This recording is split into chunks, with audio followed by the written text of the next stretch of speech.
हजरत फाजल बरेलवी रहमतुल्लाह अलैह के छोटे साहिबजादे थे हुजूर मुफ्ती आजम हिंद मौलाना मुस्तफा रजा खान साहब रहमत। 1.25 करोड़ आदमी मुरीद ना। हजरत बड़ी दूर गए थे एक जगह पे, तो एक सेठ साहब कहने लगे कि मेरा बड़ा दिल करता है कि वो मेरे घर में क़याम करे, बड़ी मेरी ख्वाहिश है। चलो ठीक है, आपके घर क़याम करते हैं। हुजूर मुफ्ती आजम ना रात को उनके घर में क़याम किया।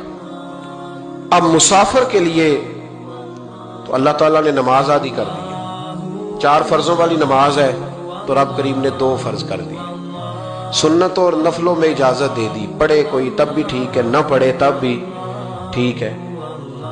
तो अब फर्ज जहां कम कर दिए गए तो हुजूर मुफ्ती आजम उस घर में मेहमान थे, सारा दिन की थकावट थी, तो जहां अल्लाह ताला ने फर्ज कम कर दिए वहां किसी पर पाबंदी लगाए कि उठ के तहज्जुद भी पढ़े। आपने इशा की नमाज पढ़ी, आराम फरमाया, फजर के वक्त उठे। उस शख्स ने बड़ी मुश्किल से ना फजर के बाद नाश्ता दिया और सवेरे शोर करने लगा, इतने बड़े पीर हैं, तहज्जुद तो पढ़ी कोई नहीं। लोगों ने उसको कहा, यार तो उस बात की पाबंदी लगा रहा है जिसकी अल्लाह रसूल नहीं लगाते।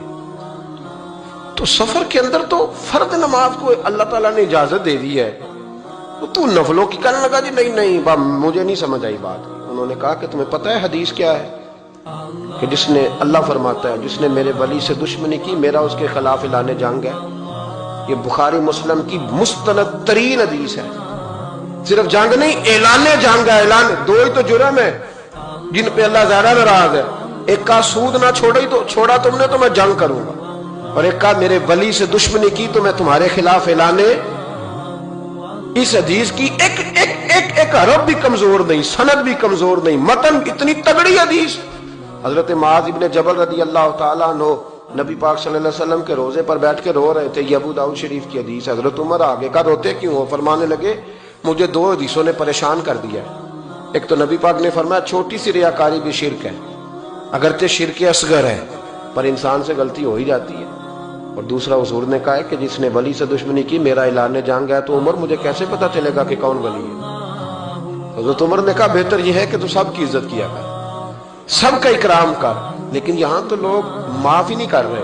गौसे पाक पर भी फतवा है, दाता अली अजमेरी पर भी फतवा है, ख्वाजा मोइनुद्दीन, पता नहीं ये कौन सा दीन है, कौन सा मजहब है जिसमें पिछला कोई भी ठीक नहीं था, जो आज पैदा हुआ सिर्फ वो ठीक है। जो जितना ज्यादा बदतमीज होता है उतना ज्यादा उरूज पाता है। हम नहीं जी किसी को मानते, सिर्फ अल्लाह। ये सवाल सुनते हो तो मैं कहता हूं इमाम बुखारी को भी नहीं मानता। क्यों माना तूने इमाम बुखारी को? इमाम बुखारी को मानोगे तो बुखारी मानोगे, इमाम मुस्लिम को मानोगे तो मुस्लिम शरीफ को। क्या फलसफा है? बगैर किसी इमाम के तू हदीस तक पहुंच ही नहीं सकता। जाना डायरेक्ट जाके ले नबी पाक से हदीस, इमाम बुखारी के बगैर ले, तेरा पता चले। जब उम्मत में जितने लोग गुजर गए सैकड़ों सालों में, वो सारे गलत थे। जो आज पैदा हुआ वो ठीक है। कोई टीवी पे बैठ गया, कोई यूट्यूब पे बैठ गया, सारे गलत थे जी, मैं नया आया हूं, मैं ठीक हूं। ये कैसे हो सकता है? बदतमीजों को उरूज मिलेगा।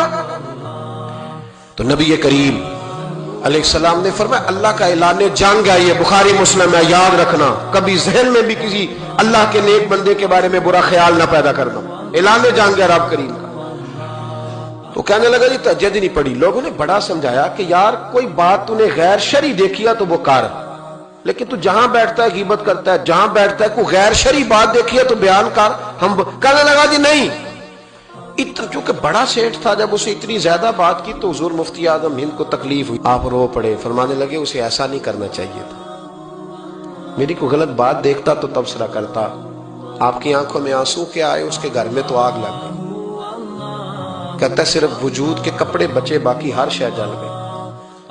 और फिर मैं 2 साल मेहनत करता रहा कि दोबारा मेरा घर, मेरा कारोबार मजबूत हो जाए, ना हो सका। फिर एक दिन तड़पा तो किसी ने कहा वहां चला जा, माफी ले ले। तुझे पता है जब कोई वली का बेअदब होता है तो फिर अब उसका क्या हाल करता है? वहां चला जा, भाग जाएगा। आया हुजूर मुफ्ती आजम की खिदमत में, दरवाजे पे दाखिल हुआ तो आप फरमाने लगे तूने अच्छा किया, तू आ गया और अब तुझे माफी मांगने की जरूरत नहीं, जा मैं बगैर माफी मांगे ही तुझे माफ कर।